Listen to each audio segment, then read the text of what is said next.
Hello everybody, it's Tommy and welcome back to another speed build for the Disney save. Today we have a very special build. We are working in one of the hidden worlds in The Sims 4 called Sylvan Glade, and we're going to be building Tia Dalma's shack from Pirates of the Caribbean, otherwise known as Calypso's hut, whatever you want to refer to it as. Now, this lot formally, I've already built here originally when I did Willow Creek. This is a world that is accessed through a special tree in Willow Creek that you can kind of interact with, and then eventually you will get the prompt to go to Sylvan Glade, which is a hidden world. And there's one buildable lot here. It's very small. We have a couple of worlds like this in The Sims 4, and I do intend to go through and do something special on each one of the lots, even if it's only like a small garden or whatever, but you can't live here. So whenever I decide that we're going to put something on a special lot like this, it always has to be a residential, but whoever would normally live there ends up being a townie. So you got to be a little bit picky about the characters that you're going to choose.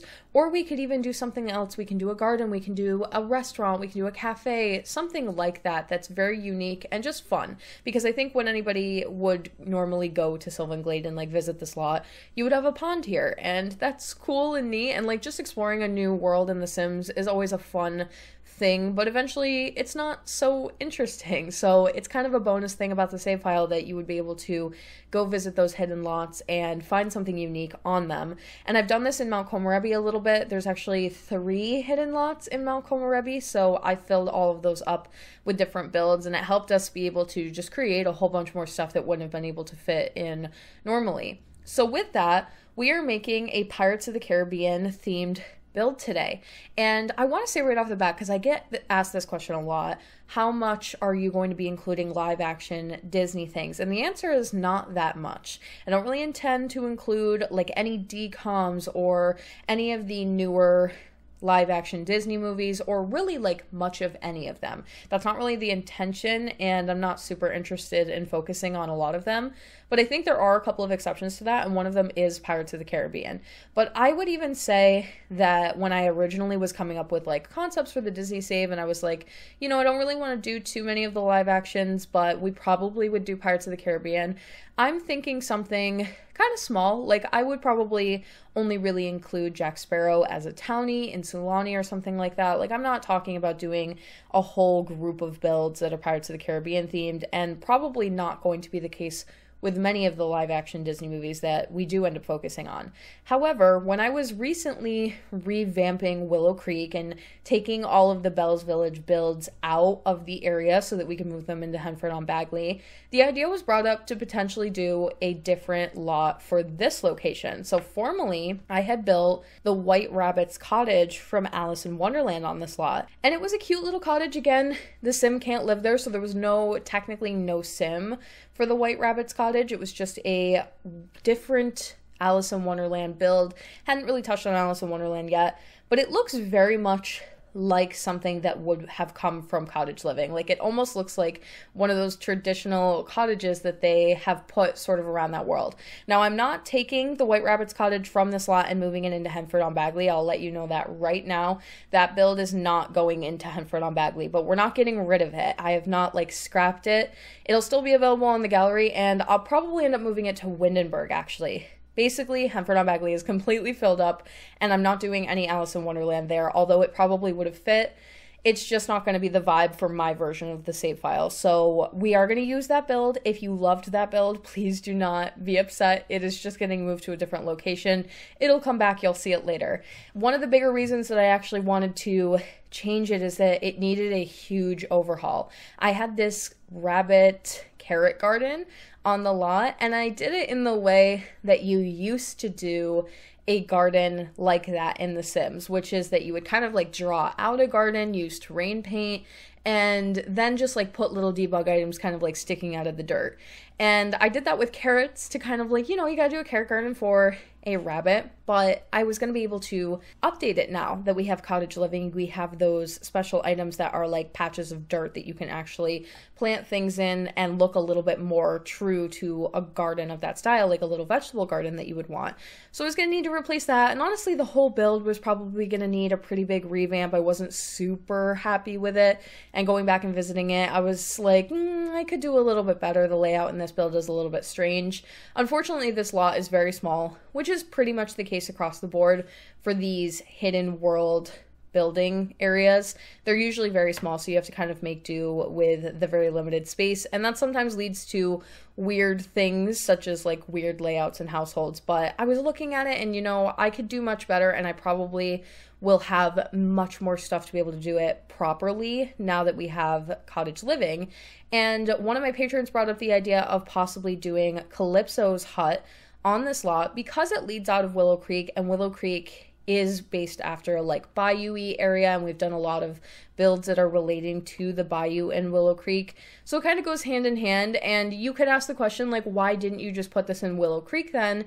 But the answer is that it's a little bit too similar to a lot of the things that I've been doing. So if we did this in Willow Creek, it probably would have gone on the lot that I have 21 Royal, which is my brand new rental based after Walt Disney's second apartment in Disneyland. And I specifically wanted something on that lot that was a bit different than everything else in the area, because I did also add 2 Dumbo builds.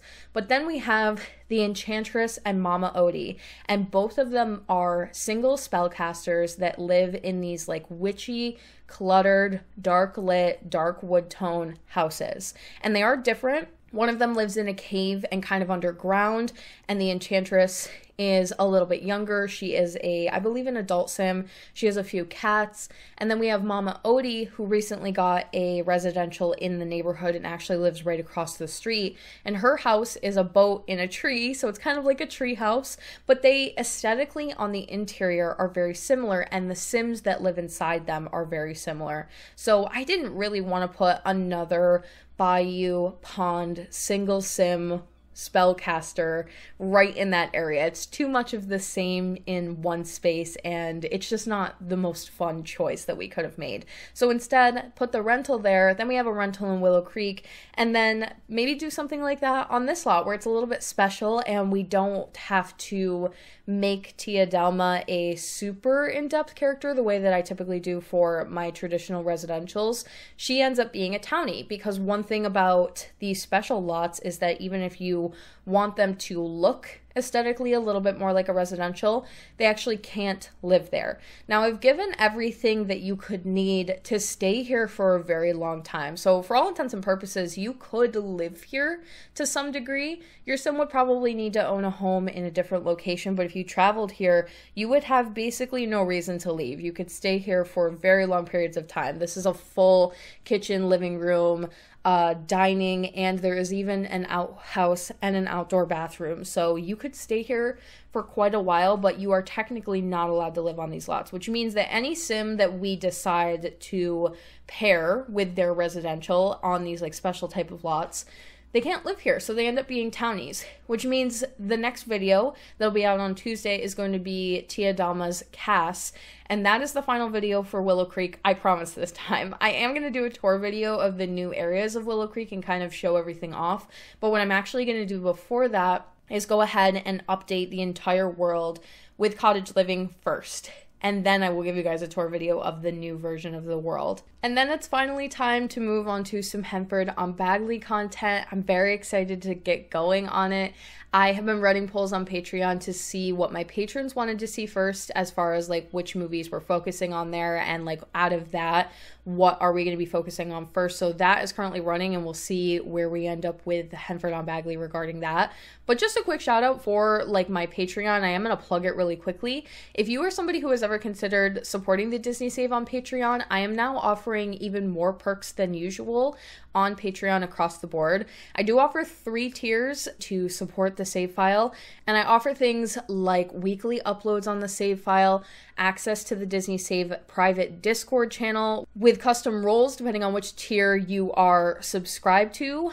Early access to Disney Save videos are getting posted over there, early access to Disney Save downloads. My Atlantean tier, which is kind of like my mid-tier, now has a bonus goodies monthly brain dump post with exclusive content only to that tier, extra works in progress, additional tours of builds, future and long-term plans for the save file. I also run polls on that tier, so basically any poll whole decision-wise is run at that tier, and that can be literally anything from choosing the next world that we end up working on after Hemford on Bagley, to choosing the next movie that I focus my videos on, to picking what occult a character is going to be, which has recently been a debate for Calypso, whether or not she would be a mermaid or a spellcaster sim, and honestly I couldn't decide, and it was a pretty safe bet for either in my opinion, so I kind of wanted to see what patrons would think and just run a poll to see what they would pick. I also offer beta testing as a possibility for my mid-tier, which is an early access version to an incomplete version of the Disney save, with the preface that you are beta testing and sort of like helping me work out any of the kinks whenever we are doing a new version of the save, spelling errors, weird things and occurrences that can happen that I sometimes miss in my planning processes and just try to work out at the save file. So really, really, really early access. And then of course I have my Disney royalty tier, which is my top patron tier that has the ability to put in a fan request. And that is a exclusive once per world request for the save file that, depending on the world that we're actually working in, is sometimes available and sometimes not. For Hemford on Bagley, they are currently closed, but we are going to be moving on to Windenburg after that, and they will definitely be open for Windenburg. Well, actually, I don't know. We're going to take a vote on the next world. That was something that I recently added to my Patreon, is the ability for my 2 higher tiers to vote on the next world.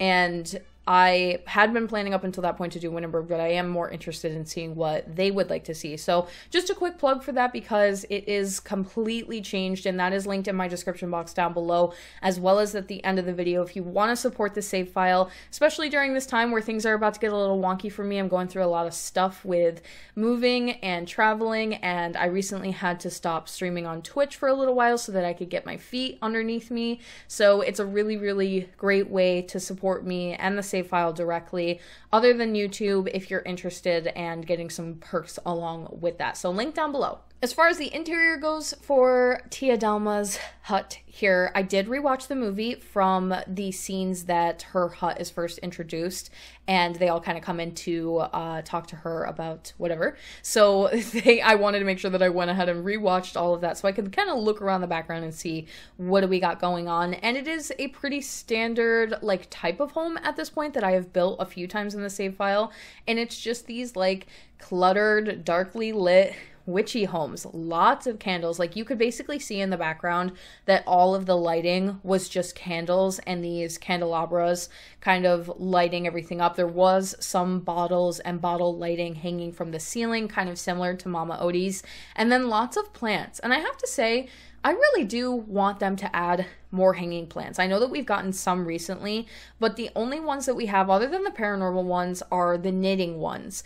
And the problem with the knitting ones is that a lot of them hang too low for the smallest wall height, so it's hard to actually use them in a very cluttered, low space like this. So really the only one that I had the option of using is the one that comes with the paranormal pack, and it's just not enough. Like I want like vines being able to hang from the ceilings without blocking the pathing of Sims, and being able to use some of those bigger chunky plants indoors without like getting the weird shadows when you size them down, because I find that to be the case a lot. Like Jungle Adventure comes with quite a few really large chunky tropical plants that are great for a build like this when I'm trying to like clutter things up and make it look like there's almost like vines growing through the wall, but they're not good when you size them down. They're usually just a little bit too big for a space like this, so you might want to size it down like maybe 1. And a lot of them have issues where if you try to put them inside, they just go like almost dark. I don't know if this is a glitch that is, I don't know if it's a glitch. I don't know if it's a glitch. I don't know if it's a object thing where it's like you're not allowed to size this object down. But even some of the plants in game that are traditionally outdoor plants, but you might want to place them indoors for various reasons, you go and place them indoors and they almost get like really dark for no reason. Do you guys know what I'm talking about? Comment down below if you do, because this drives me absolutely crazy, especially when recently I had this problem very heavily when I did the Princess Karaoke Bar, because I was trying to do spaces that looked like they were outside, but do them on an interior, and I was trying to use those big, beautiful plants that are like in custom vases and like things that you would traditionally put outside, but I just wanted to use them in an indoor space. And as soon as you place them down, they just go like dark, like 5 shades darker, to a point where they almost look black. And one of the things that I like to do is like hide lighting underneath them so that you can light them up and make them look more presentable in an indoor space. But I also wanted to keep the lighting in here really dark because that's what I wanted for the build. And so we're using a lot of candles, but other than that, I did want it to remain generally dark in here. So I can't do my usual trick, which is hide some bright crazy light underneath those plants. It doesn't really work. It doesn't look very good in the space. It's just a weird glitch. They're supposedly going through a lot of the packs to come and fixing and updating and adding extra stuff to a few of the packs. Hopefully a lot of those older ones. I can think of like the game packs, the old spa day pack and outdoor retreat, and a few others that I personally think are just like not as good as some of the stuff that we've gotten recently. So it's nice that they would be able to go back and fix them. That is like an official update by The Sims, by the way. They have kind of announced that that is their plan, to go back and work on some of those old packs and either fix bugs or just update them and make them more interesting, more playable, whatever it may be. In particular, I am very excited for Dine Out. There's no way that they are getting away with working on old packs and updating them and not fixing Dine Out, right? Because Dine Out is still broken and it's still for sale on Origin, which makes me angry because it doesn't always work depending on your computer, depending on a lot of different things.